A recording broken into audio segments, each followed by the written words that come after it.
हर हर महादेव साथिया, आप सभी का मेरे चैनल लव यू जिंदगी में तहे दिल से स्वागत है। आप सुन रहे हैं अर्चना वर्मा की लिखी हुई कहानी वफा। अब हम करेंगे का 65वां भाग।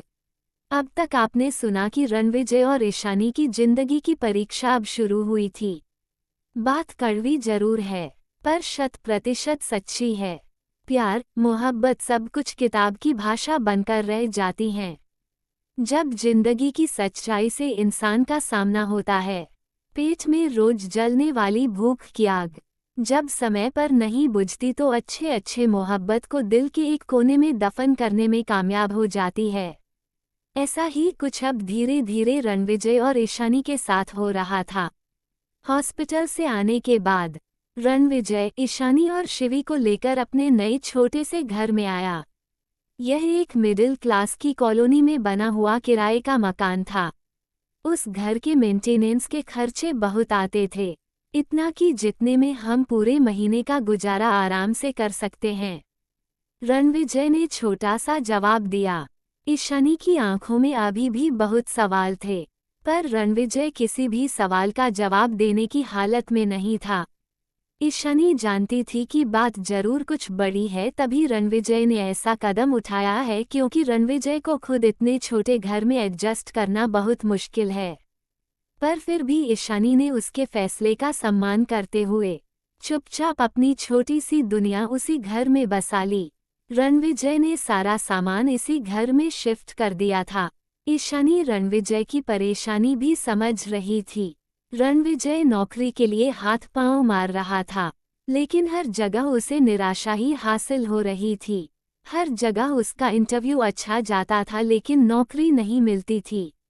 इसी बीच उसने कुछ छोटे मोटे काम भी किए, पर जब किस्मत साथ ना देती हो तो कहीं भी सफलता नहीं मिलती। पर यहाँ पर तो किस्मत से ज्यादा उन लोगों का हाथ था जो खुद को उसकी किस्मत का विधाता समझ बैठे थे। उसके हर प्रयास को असफल करने में जुटे पड़े थे।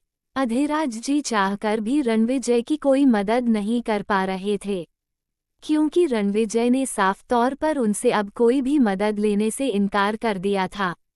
अंकल, आपने जो अब तक हमारी मदद की है उसके लिए मैं आपको थैंक यू कहकर छोटा नहीं करूँगा, पर प्लीज़ अगर आप मेरी मदद करना ही चाहते हैं तो डैड की कीजिए। मेरे घर छोड़ने के बाद वह काफ़ी अकेले हो गए हैं। उन्हें सही और गलत की समझ नहीं रह गई है। उनके आसपास सिर्फ उन्हीं लोगों के शक्ल बच गई है जो दिन प्रतिदिन उनको बर्बादी के रास्ते पर ले जा रहे हैं।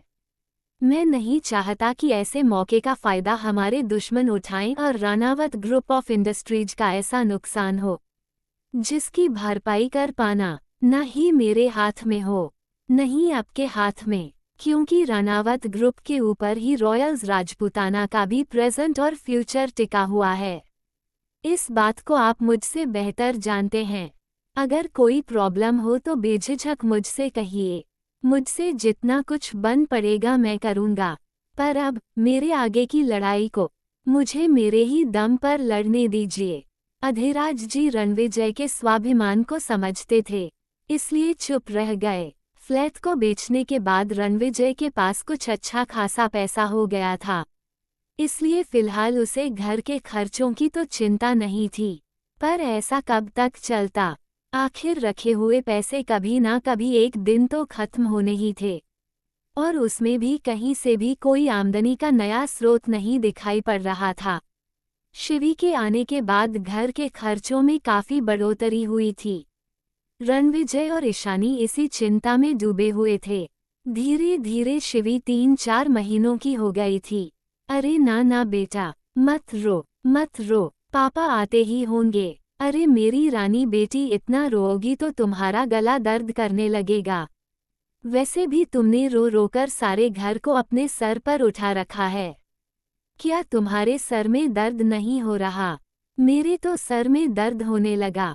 ईशानी बहलाती फुसलाती किसी भी तरह से शिवी को चुप कराने की में लगी थी, लेकिन शिवी का रोना कम ही नहीं हो रहा था। ये रणविजय भी ना जानते हैं कि इनकी बेटी को इनके अलावा कोई नहीं चुप करा सकता, लेकिन फिर भी लेट करते हैं। पता नहीं कहाँ रह गए। पापा आते ही होंगे। प्लीज बेटा, अब तो चुप हो जाओ। ईशानी परेशान थी। लाओ इसे मुझे दो। तुमको तो ये भी नहीं पता कि मेरी जिंदगी को चुप कैसे कराया जाता। घर में आते ही रणविजय ने जैसे ही शिवी का रोना सुना, उसने शिवी को लेने के लिए अपनी बाहें खोल दी। हाँ हाँ, तुम्हें पता है ना कि जिंदगी को कैसे चुप कराया जाता है। तो फिर लो चुप कराओ। मेरे तो सर में दर्द होने लगा। तब तक मैं बाकी के सारे काम निपटा लूं। ईशानी ने रणविजय की गोद में शिवी को देते हुए कहा, मुझे तो ये भी पता है कि अपनी जिंदगी की मम्मा को कैसे चुप कराया जाता है। काफी दिन हो गए हैं, इसलिए मम्मा कुछ ज्यादा ही बोलने लगी है बेटा।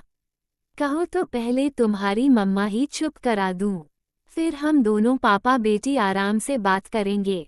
रणविजय ने होठों को गोल घुमाते हुए शरारत से अपना चेहरा ईशानी के चेहरे की तरफ बढ़ाते हुए कहा। उसकी इस हरकत पर ईशानी मुस्कुरा दी। सब समझती हूँ मैं, तुम दोनों बाप बेटी की मिलीभगत। दूर रहो मुझसे, पहले अपनी बेटी को ही चुप कराओ। हैं, पर मेरी बेटी रो कहाँ रही है? रणविजय ने अपनी गोद की तरफ इशारा किया, जहां अभी शिवी हंसते हुए खेल रही थी। अपने पापा की गोद में आते ही शिवी बिल्कुल चुप हो गई थी और अब आराम से सोने की तैयारी में थी। बताओ, मेरी गोद में क्या कांटे लगे थे जो चुप होने का नाम नहीं ले रही थी? और अब देखो, कितने आराम से खेलते हुए सोने की तैयारी में लगी है। बाप बेटी बिल्कुल नौटंकी हो। ईशानी ने हंसते हुए कहा, तुम इसको बेड पर सुलाओ, तब तक मैं तुम्हारे लिए चाय बनाकर लाती हूँ। ईशानी ने रणविजय से कहा, वह बिछाना जरा। रणविजय ने सामने रखे फोल्डिंग पालने की तरफ इशारा किया, जो कि रणविजय अपने साथ लेकर आया था और अब तक ईशानी की नज़र उस पर नहीं पड़ी थी। ईशानी ने हैरत से रणविजय की तरफ देखा। रणविजय, तुमने किचन का सामान ला दिया है ना? पालना बिछाते हुए ईशानी ने रणविजय से पूछा। रणविजय ने हाँ में सर हिलाते हुए आराम से शिवी को पालने में लिटाया। ईशानी तेजी से किचन में गई। ईशानी अभी सामान को चेक ही कर रही थी, तभी रणविजय ने आकर से पीछे से उसे अपनी बाहों में जकड़ लिया। यह क्या है?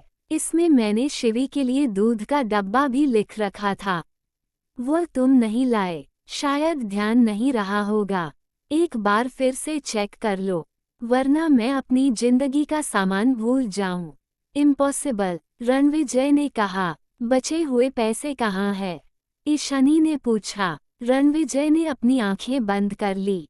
ईशानी समझ गई, यार वो राज रोज रात में रोती है, उसे दिक्कत होती है।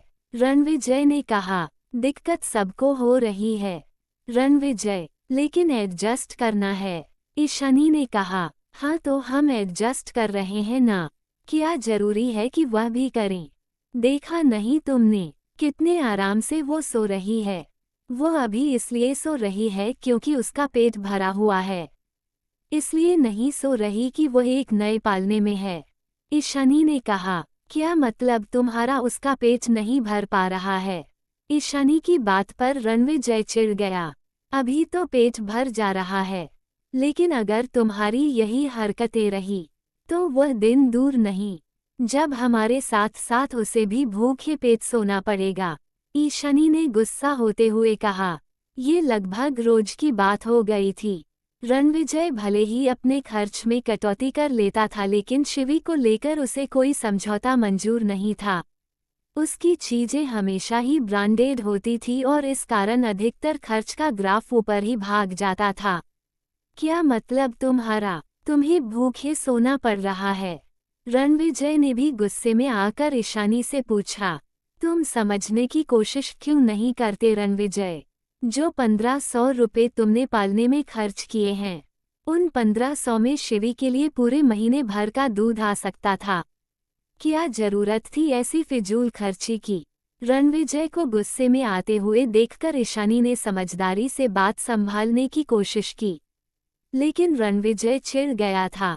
ये फिजूल खर्ची नहीं, जरूरत है। यह जरूरत नहीं है, ऐसे फिजूल खर्च ही कहते हैं।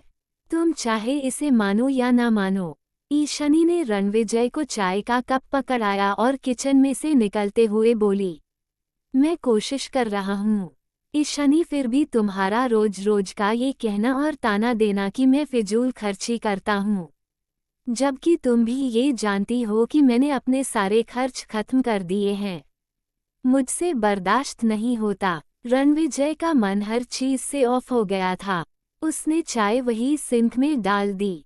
अब ये क्या है? जब चाय पीनी नहीं थी तो पहले ही बता देते, मैं बनाती ही नहीं। बेकार में ये सब। रणविजय की हरकत से ईशानी सुलग गई। ईशानी की बात का जवाब दिए बिना ही रणविजय गुस्से में अंदर बेडरूम में आ गया।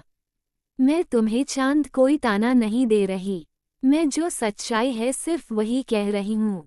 तुम इस चीज को जितनी जल्दी समझ जाओ, हमारे लिए बहुत बेहतर होगा। ईशानी ने कहा, हमारे लिए तो बहुत कुछ बेहतर है, पर तुम भी उसे समझने की कोशिश किया करो ना। रणविजय ने कहा, मैं क्या नहीं समझना चाहती? ईशानी ने पूछा। ईशानी, तुम बदलती जा रही हो, रणविजय ने अफसोस से कहा। ईशानी की नज़र बेड पर रखे हुए पैकेट पर गई। उसमें ईशानी के लिए एक खूबसूरत गाउन था। ईशानी रणविजय की बात समझ गई। उसने अफसोस से अपनी आंखें बंद कर ली। अब यह मत कहना कि इसकी भी क्या जरूरत थी। यह जरूरत नहीं, फिजूल खर्ची है। मेरी नज़र में इसकी जरूरत है, लेकिन तुम इसे समझना नहीं चाहती। रणविजय ने अपनी आंखों पर हाथ रखते हुए कहा। रात को खाने के टेबल पर उन दोनों के बीच कोई बात नहीं हुई। ईशानी समझ रही थी, उसे अपनी गलती पर पछतावा भी हो रहा था। रणविजय को इस समय भावनात्मक रूप से सहारे की जरूरत थी, लेकिन चाहकर भी ईशानी उसे समझा नहीं पा रही थी। वो कुछ ऐसा बोल देती थी जो कि रणविजय नहीं बर्दाश्त कर पाता था। ... और जिसका नतीजा दोनों के बीच में एक दीवार सी बन जाती थी। दोनों ही अपनी जगह पर सही थे। ईशानी रणवीर को जरूरत और फिजूल खर्ची में अंतर समझाना चाहती थी, जबकि रणविजय चाहता था कि ईशानी उसको समझे, उसके प्यार और उसकी भावनाओं को समझे, ना कि पैसों की उपयोगिता को। गलती इन दोनों में से किसी नहीं की नहीं थी। गलती समय की थी। जब समय खराब होता है तो सही बात भी गलत लगती है। कुछ का मतलब कुछ और ही हो जाता है। दोनों अब छोटी छोटी बातों पर लड़ने लगे थे।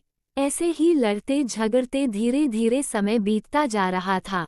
नन्ही शिवी 1 साल की हो गई थी, पर रणविजय के हाथ में अभी तक कोई भी स्थायी नौकरी नहीं थी। ऐसे में एक दिन जब वह अपने काम से लौट रहा था, तो उसे साधना जी दिखाई दी, जो कि गाड़ी में बैठी हुई उसी का आने का इंतजार कर रही थी।